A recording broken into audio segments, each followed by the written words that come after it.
Bukod sa mga pasaway na motorista, sakit din daw ng ulo ng clearing operations team ng MMDA ang mga lokal na opisyal.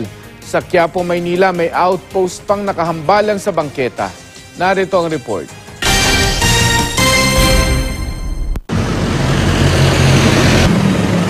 Sabi ng MMDA, kalimitang local government mismo ang balakid sa kanilang misyon na linisin ang mga kalsada. Sa Palangka Street, halimbawa sa May Quiapo, Maynila, laging barangay officials ang kanilang nakakabangga. Ito mga kotse, kay chairman kaya yan? Parang sa kanila yan lahat. Pagkano yan, talagang kukunin na namin yan dahil sa gabal. Tsaka ito, medyo matagal-tagal na yung ano natin, hindi magamit. Itong patrol, sabi nyo, tutulungan nyo kami. Sana, yung mga sierong yan. Wala bang paglilipatan? Wala na. Pwede papataw na namin. Papahatak na namin. Ang mga instalasyon ng Barangay 648 ang pasimuno sa pagbara ng bangketa. Kaya kami naka-outpost dito para anytime na kailangan ng tulong, agad-agad kami responde. Ang MMDA ho talaga ay pang major thoroughfares lamang. Kasama ho ang mabuhay lanes. Nasusuyod ho natin yung ilang mga lungsod ng local government units kapag may mga request, may mga complaints. So sa pagkakataon na to talaga ho merong gap between the local government and MMDA.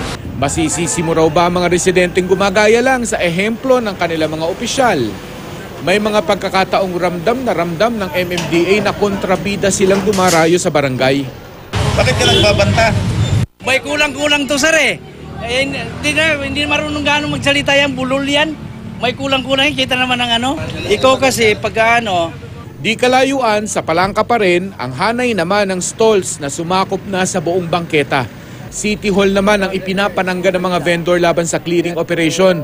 Patunay raw ang kanilang kulay at mga tarpaulin na may basbas sila ng City Hall.